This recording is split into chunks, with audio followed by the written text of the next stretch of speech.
अस्सलाम वालेकुम, मैं हूं शाहिद हुसैन। उम्मीद करता हूं आप सब खैरियत से होंगे। मेरा यूट्यूब चैनल और फेसबुक पेज देख रहे हैं। एक और खबर के साथ, एक धमाकेदार खबर के साथ, सिंध की सैलाब के दौरान, तबाहकारियों के दौरान जाली बिल बनाकर अरबों रुपए वसूल करने का रेफरेंस बना दिया गया है। यानी कि करप्शन और बदनवानी के खिलाफ जो ऑपरेशन एक बार फिर तेज किया जा रहा है, उसकी एक और बड़ी मिसाल एक सामने आ चुकी है। उसकी तफसीलात इस वीडियो में आपके सामने रखनी है। सबसे पहले आपसे वही गुजारिश कि अगर अब तक आपने मेरा यूट्यूब चैनल सब्सक्राइब नहीं किया या फेसबुक पेज फॉलो नहीं किया तो जरूर सब्सक्राइब कीजिएगा, फॉलो कीजिएगा और वीडियो ज्यादा से ज्यादा दोस्तों तक पहुंचाया करें ताकि उनको भी इन खबरों का, इन हालात वाकयात का इल्म हो सके।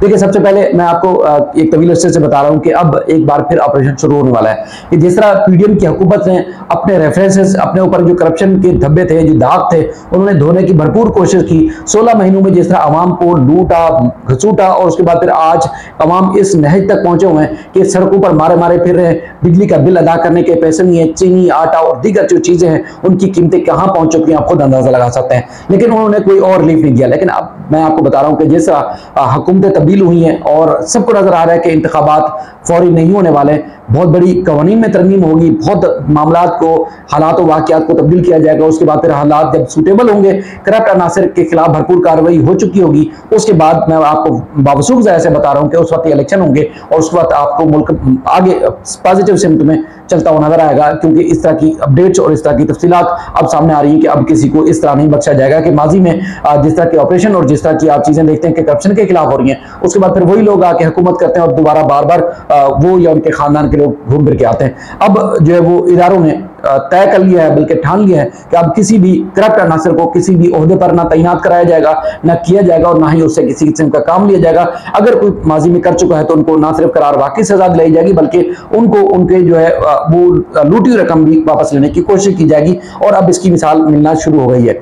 हमने आपको अक्सर बताया कि अब 600 अफराद, यानी कि कल मेरी सबसे बड़ी और अहम खबर थी कि 600 अफराद को उनकी फाइलें जमा कर ली गई हैं, उनकी फिजाई और उनकी जो है वो कहते हैं कि जमीनी रास्ते से भी किसी तरह मुल्क से फरार ना हो पाए, उनकी जो है कड़ी निगरानी की जा रही है। क्योंकि अब इदारों ने जिस तरह तहकीकात का आगाज किया है, कई ऐसे कुछ फाइलें और कुछ ऐसा रिकॉर्ड भी सामने आया जिसमें 2020 से इससे पहले जो जिनके मुबैना तौर पर जिनके पैसे से बिलावल हाउस या दीगर जो अहम जो आप कह सकते हैं कि सियासी मरकज से या मराकज से वो चलते थे, उनको और उनके साथियों करीब करीब लोगों को के खिलाफ गिरफ्तार हो चुका है और उनके खिलाफ सबूत और अहम शवाहिद जमा कर लिए गए। अब आपको ऐसा ऐसा नजर आएगा कि उनके खिलाफ मजीद जो है किस तरह की कार्रवाई। और ये कई लोग जो है गिरफ्तारी से बचने के लिए जमानतें ले चुके हैं, कुछ की नया तरमीम की वजह से मामला पेंडिंग है। लेकिन आपको बहुत जल्द सुप्रीम कोर्ट से भी कार्रवाई और नया ऑर्डिनेंस जो एक तरमीम किया गया था, कानून में तरमीम की गई थी नैब के, वो भी आपको रिवर्स होता नजर आएगा और बड़ी आपको पेशरफ्त होती नजर आएगी। लेकिन जब ये सारा मामला होगा तो उसके बाद फिर आपको देखेंगे करप्ट अनासर के खिलाफ किस तरह की कार्रवाई हो रही है। अभी भी इस वक्त भी जिस तरह मैं आपको वीडियो में जो तफसीलात सामने रख रहा हूं, इस वक्त भी तमाम डिपार्टमेंट्स यानी कि उन्होंने अब काम छोड़ दिया है, खौफ में मुब्तला है, हेर फेर या आगे पीछे जितना जो कर सकते थे वो अपने माल दौलत अपनी चीजों को आगे पीछे करने की कोशिश में लगे हों कि अब कोई काम नहीं कर रहा। लोग ज्यादातर अफसरान जो है, चाहे वो निचले ग्रेड के हों या ऊपर के ग्रेड के हों, वो मुल्क छोड़ना चाहते हैं, मुल्क से बाहर जाना चाहते हैं, क्योंकि उनको पता है कि अब वो छूटने वाले नहीं है। न सिर्फ उनकी जायदाद, उनकी प्रॉपर्टीज, उनके असासे जब्त होंगे, बल्कि अब उनको जेलों की सलाखों के भी पीछे जाना पड़ेगा। तो बहुत ज्यादा कोशिश हो रही है कि किसी न किसी तरीके से मुल्क से फरार हो लिया जाए तो बेहतर होगा। आपने मंजूर कादिर काका की मिसाल, क्योंकि सबसे ज्यादा जो सिस्टम में काम करने वाले हैं, सबसे ज्यादा अगर नाम सामने आता है तो मंजूर कादिर काका का आता है, क्योंकि मंजूर कादिर काका सिस्टम के इंतहाई ताकतवर तरीन लोगों में से एक समझे जाते थे। उनके खिलाफ भी जिस तरह का घेरा तंग हुआ, अब वो छूटने वाले फिल वक्त नजर नहीं आ रहे। इसी तरह लोगों ने देखा है कि जब मंजूर कादिर काका जैसा बंदा जिसकी पहुंच सिस्टम से ऊपर तक थी, तो वो जब बंदा रहा है तवील अरसा मुल्क से बाहर आया, वापस आया तो अब जेल से उसकी जो है वो जान नहीं छूट रही, तो फिर वो किस खेत की मूलियां आप अंदाजा लगा सकते हैं कि लोग किस तरह परेशान है। जल्दी इलेक्शन नहीं हो रहे, इस वजह से भी उनको शदीद परेशानी का सामना है कि न ताकत है न इख्तियार है, और उसके बाद फिर जो माल बनाया था वो भी अगर छिन जाएगा तो फिर वो तो रोड पर आ जाएंगे। अब मैं आपको एक छोटी सी झलक दिखाता हूँ कि जिस तरह बहुत सारे दोस्त हमारे दावा करते हैं जी आप लोग खबरें देते हैं, उसके बाद तो कोई कार्रवाई तो होती नहीं है। कार्रवाई का जनाब बाकायदा तौर पर आगाज हो चुका है। सबसे पहला रेफरेंस दायर हुआ है, नैब कराची ने हैदराबाद में करप्ट अनासर के खिलाफ एक रेफरेंस दायर किया है। आप ये समझ सकते हैं कि एक ग्रैंड ऑपरेशन जो होने वाला है वो अब शुरू हो चुका है। अब उसके बाद फिर मजीद भी आपको कार्रवाई नजर आएगी, लेकिन जो ग्रैंड ऑपरेशन का आगाज किया गया है वो किया गया है सिंध के ताकतवर तरीन लोगों में से एक।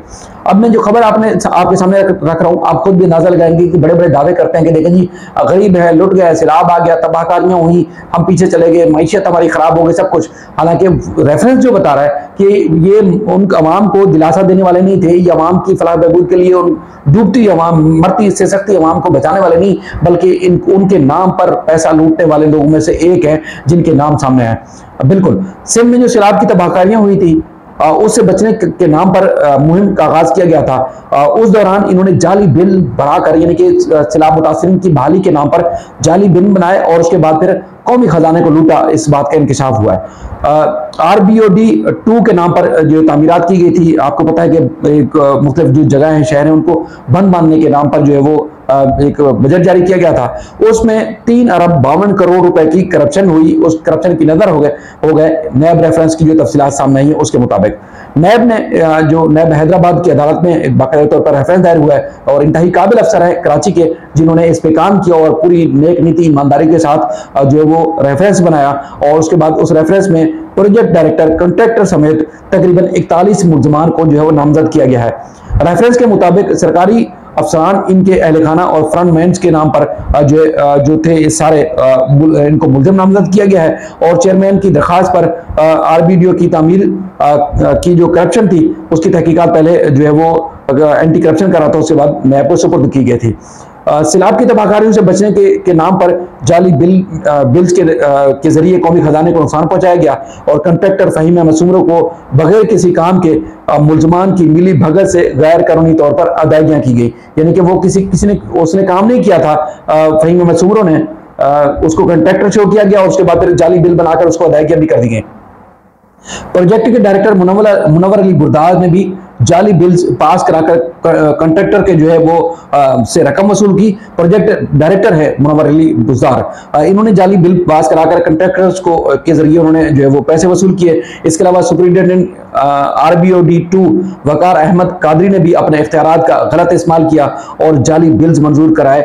ये भी नैब में जो है वो रेफरेंस में तफसीलात आई हैं। उन्होंने बताया कि 10 कॉन्ट्रैक्टर्स को बगैर किसी काम किए करोड़ों रुपए के जाली बिल्स के जरिए अदायगियां की गई और इन अफसरान ने, जिनका इख्तियार था कि उन्होंने काम करना है, सिंध की डूबती हुई आवाम को बचाना है, सिंध के खेतों को बचाना है, सिंध के आवाम जो एक अरसे से मखसूस जमातों को वोट देते हैं उनको बचाना है, लेकिन उन्होंने बचाने के बजाय उनको डबोने में अहम किरदार अदा किया और अपना जेबें, अपने खजाने भी भरते रहे और जाली बिल्स के जरिए जो है वो अपनी रकम लूट कर अपने पास ले जाते रहे।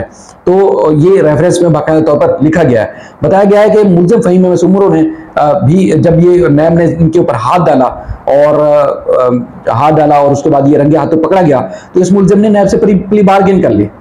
प्ली बार्गेन करके 40 लाख रुपए की जो लूटी हुई रकम थी सिर्फ एक शख्स ने वो वापस कर दी और टोटल इसमें जो मुल्जमान है वो 41 मुल्जमान है। एक बंदे ने 46 लाख रुपए जो कि जाली बिल्स के जरिए सैलाब मुतासिरीन को बचाने के नाम पर लूट चुका था, जब नैब का घेरा तंग हुआ, नैब का जो पंजा है उसकी गर्दन तक पहुंचा तो उस बंदे ने 46 लाख रुपए नैब को वापस कर दिए, यानी कि कौमी खजाने में वापस दोबारा वो रकम जमा करा दी गई।